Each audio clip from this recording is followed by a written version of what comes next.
राम राम जी। आप देख रहे हैं टुडे हरियाणा यूट्यूब चैनल। जो भी साथी चैनल पर पहली बार आए हैं वो चैनल को सब्सक्राइब कर लीजिए। साथ में कमेंट बॉक्स में यह भी बता दीजिए कि आप हरियाणा के किस जिले से हमारी वीडियो को देख रहे हैं।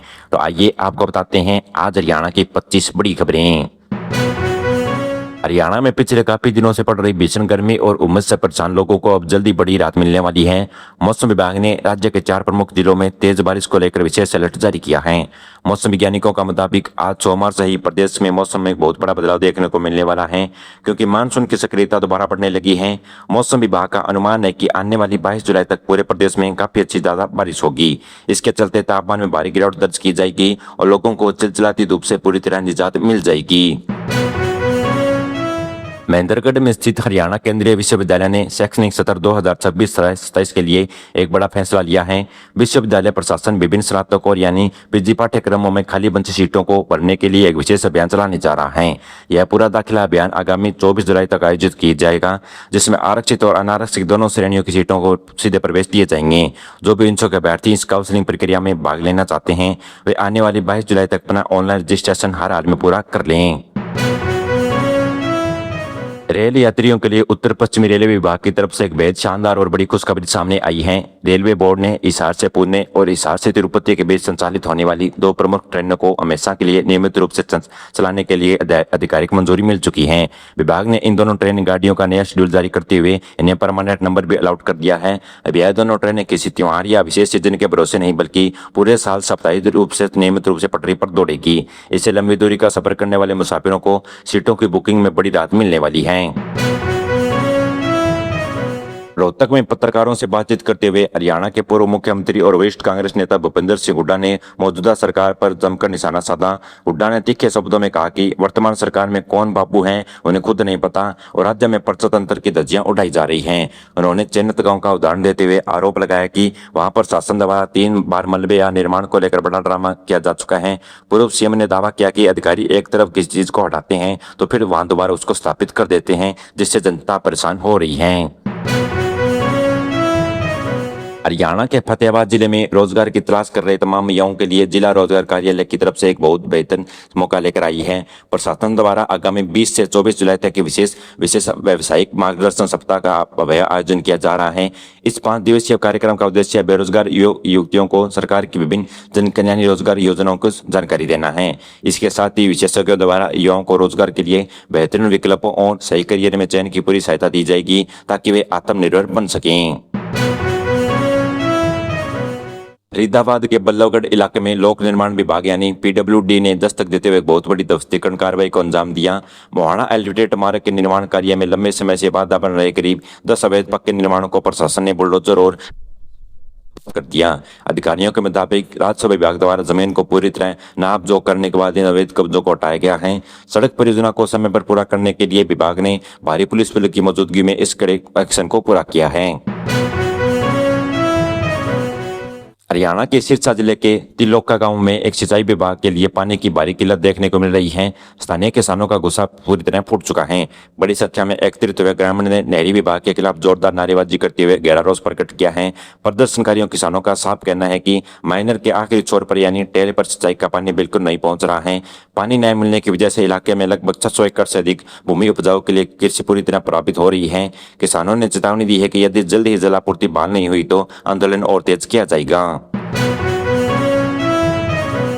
हरियाणा के बहादुरगढ़ शहर में स्थित एचएल सिटी में चैंपियनशिप एक्टिविटी एकेडमी में राज्य स्तरीय सब जूनियर टीम यानी टीम के चयन के लिए 2 दिवसीय विशेष ट्रायल आयोजन किया जा रहा है। इस चयन प्रक्रिया में हिस्सा लेने के लिए प्रदेश के विभिन्न जिलों से आए सैकड़ों होनहार बालक तैराकों को अपनी पानी में दखमल दिखाएगी। इस कड़े मुकाबले और बेहतरीन प्रदर्शन के आधार पर चयनित किए गए विजेता खिलाड़ी को आगामी 6 से 9 अगस्त तक जयपुर में आयोजित होने वाले राष्ट्रीय चैंपियनशिप में हरियाणा का प्रतिनिधित्व करेंगे। खेल प्रेमियों द्वारा चुने गए तैराकों को नेशनल मेडल जीतने के लिए शुभकामनाएं दी गई हैं। फरीदाबाद से एक बेहद चौंकाने वाला और डराने वाला मामला सामने आया है, जहां एक आवारा कुत्ते के काटने के बाद समय पर वैक्सीन न लगवाना और एक युवक को भारी पड़ गया। कुछ दिन पहले ही हादसे के बाद जब पीड़ित युवक ने एक शरीर में रेबीज जैसे और गंभीर जानलेवा लक्षण दिखाई देने लगे तो परिजनों ने उसे तुरंत अस्पताल में भर्ती कराया। युवक ने गंभीर हालत में गुजारते हुए तड़पते हुए वहां मौजूद लोगों को पूरी तरह सहम गए। स्वास्थ्य विभाग ने आम जनता से अपील की है कि डॉग बाइट की घटना को हल्के में न लें और तत्काल प्रभाव से एंटी रेबीज का टीका जरूर लगवाएं।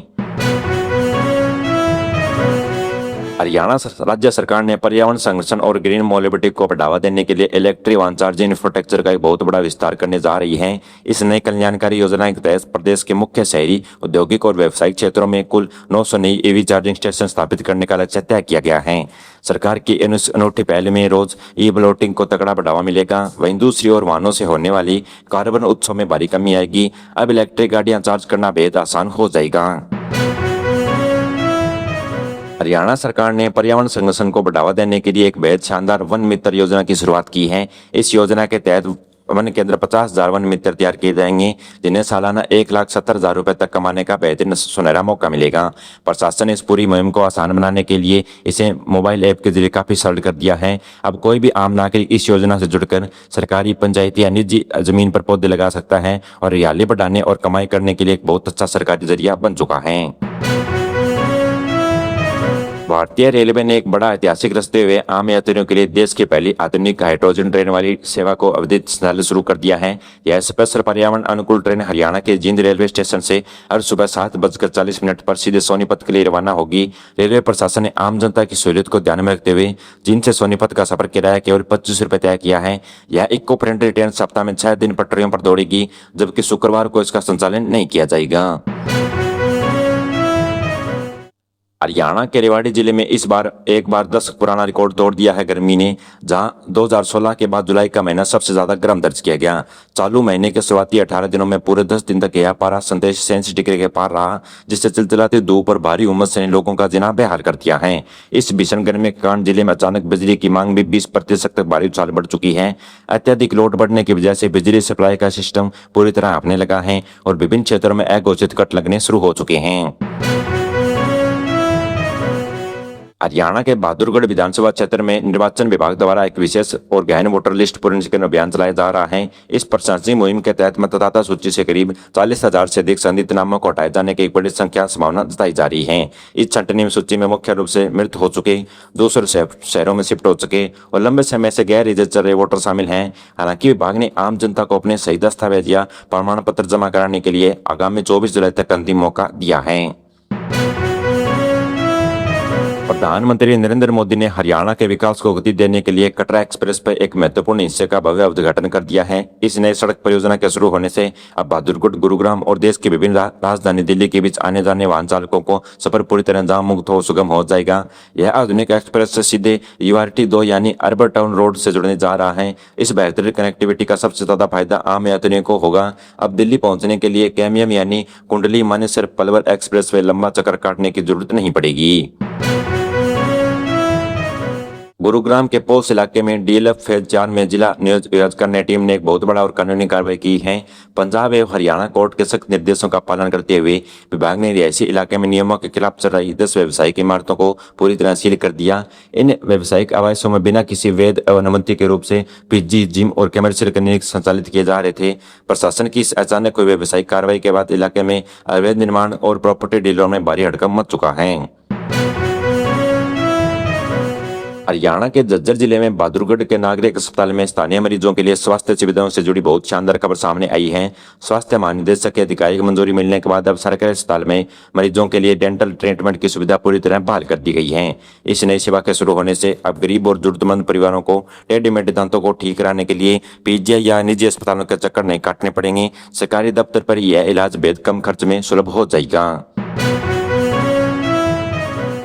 उत्तर प्रदेश, दिल्ली और हरियाणा को आपस में जोड़ने वाली फरीदाबाद के महत्वपूर्ण आगरा नहर किनारे की मुख्य सड़क पर इन दिनों बेहद जर्जर और बदहाल होती जा रही है। सड़क पर जगह जगह गहरे गड्ढे होने और रात के समय स्ट्रीट लाइट न जलने के कारण यहाँ रोजाना सड़क हादसे का खतरा बढ़ चुका है। इस गंभीर समस्या को देखते हुए यूपी सिंचाई विभाग ने फरीदाबाद महानगर विकास प्राधिकरण को मार्ग की मरम्मत के लिए दोबारा पत्र लिखा है। फिलहाल विकास प्राधिकरण इस पूरे प्रोजेक्ट के लिए एस्टीमेट बजट की बारीकी से जाँच कर रहा है।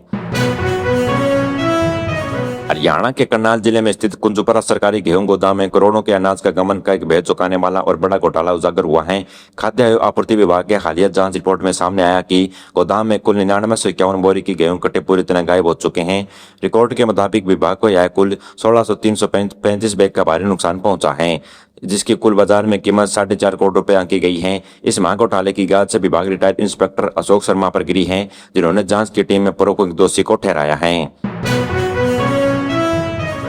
हरियाणा के सोनीपत जिले में पर्यावरण को हरा भरा और प्रदूषण मुक्त बनाने के लिए बहुत बड़ा वृक्षारोपण अभियान शुरू किया गया है। इस हरित मुद्दे के लिए अंतर्गत जिले में सरकारी प्राइवेट और सरकारी स्कूलों में 20,000 छायादार विशेष पौधे लगाए जाएंगे।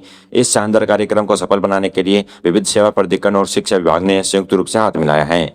लगाए गए सभी इन पौधों को देखभाल, सुरक्षा और समय पर रिपोर्टिंग करने के लिए पूरी जिम्मेदारी स्कूल के प्रशासन को सौंप दी गई है। मेरे द्वारा बताई गई खबरें आपको कैसी लगी, कमेंट बॉक्स में जरूर बताइएगा। चैनल को सब्सक्राइब कर लीजिए। धन्यवाद।